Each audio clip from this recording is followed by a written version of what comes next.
Shabbat Shalom. With the war raging in Ukraine, we are seeing the reality of human suffering and peril. We have always known that a crisis can erupt at any time, and now what felt like a distant and unlikely possibility confronts us. We are increasingly aware of how quickly things can change and how vulnerable we always are. We tell each other stories as a way of facing this reality of life. We share all kinds of warning stories and cautionary tales. These can be on a national level, such as retelling the story of what happened in this country on January 6th, 2021. Or these can be on a more personal level about the dangers inherent in day-to-day life, such as don't stand too close to the subway tracks because several people have been pushed, or when biking in the bike lane, watch out for opening car doors because cyclists have been injured, or don't walk through the brambles of Central Park at night because people have been mugged. These stories are like the protective parent telling their child, remember, and don't forget, followed by a piece of advice oft repeated in hopes of getting it internalized.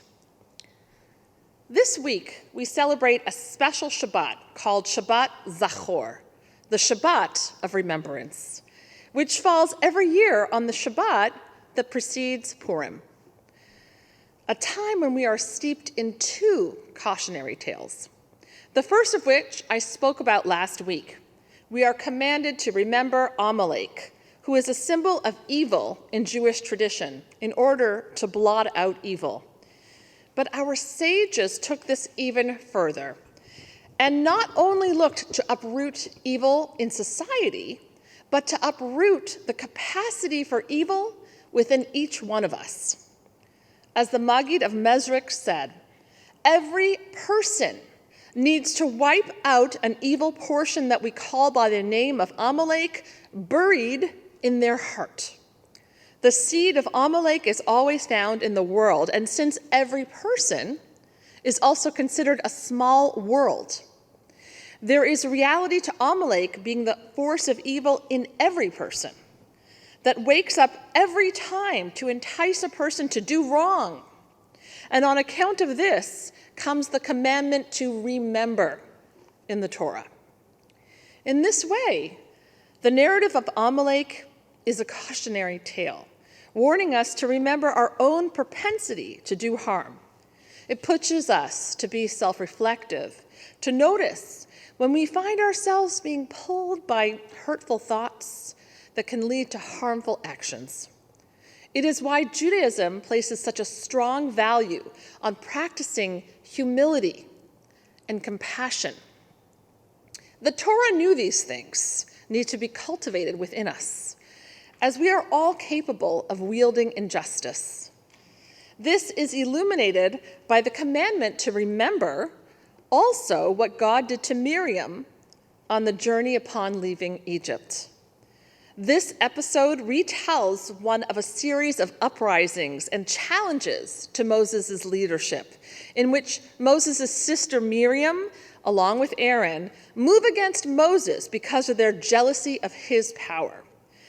They say to God, has God spoken only through Moses? Has God not spoken through us as well?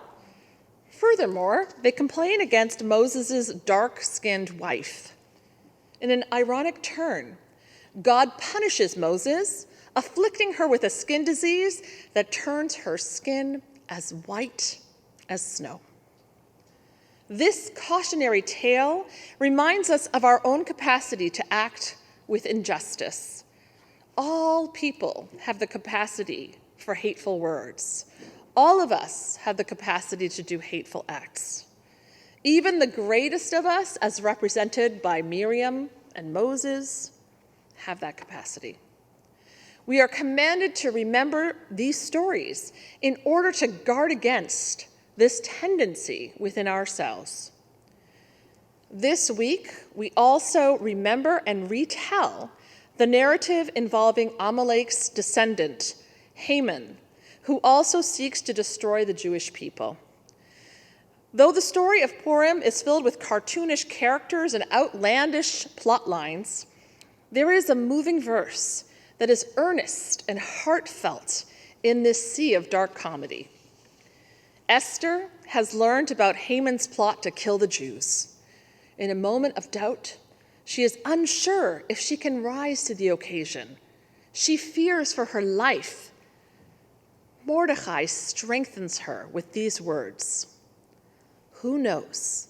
Perhaps you have been put in this position just in order to be able to respond to such a crisis. You never know what moment or what single action will change the fate of the world.